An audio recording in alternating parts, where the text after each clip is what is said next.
Back in the kitchen with Jerry Boy, cooking it up.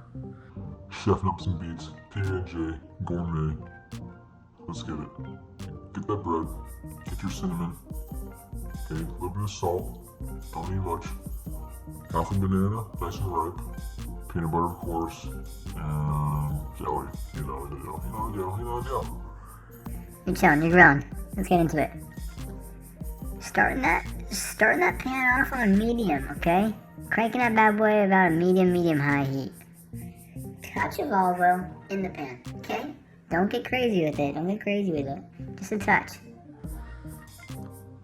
Throw your toast in. Throw those bad boys in. Rub them around so that they get nice and coated with that olive oil. Because we're gonna add cinnamon on top. That's again infuses that bread. Get that nice gourmet flavor. Quit playing me.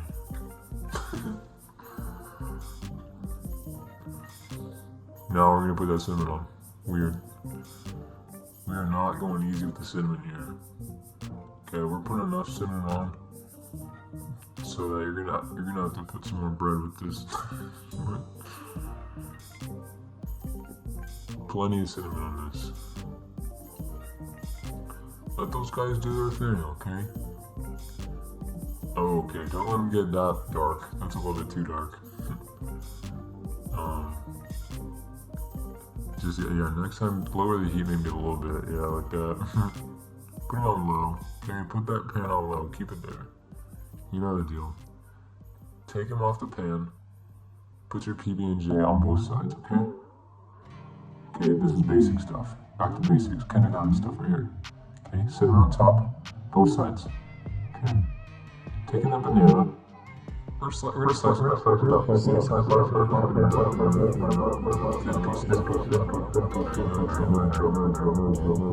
those slices 4 to 5 slices, maybe like 3 or 4 slices per slice of bread. And then we're gonna get crazy here. We're gonna put these back onto the freaking grill. Okay? I'm gonna saute these bad boys once again. And that's what really makes this recipe unique. It's because you're really gonna just take out any type of moisture that's in that bread whatsoever. I mean, these things are just gonna taste like, it's just gonna be nice and brittle, like crispy, flaky outside. It's a nice gooey, warm inside. You're gonna wanna watch until that banana turns a nice brown color, and that cinnamon on top of the peanut butter turns into a nice, almost black color. That's how you know it's like up to temperature, okay? Just a touch of salt on top for flavor, okay? Always a little bit of a good addition there. Should be done by now. Give it maybe, I'd say, somewhere between 2 or 3 minutes. Definitely keep it on low. Boom, baby, there we go. That's what I'm talking about. That's what I'm talking about, folks. Come on, look at that. Oh, she's dripping. Bet. Total bet. It's a total bet right there.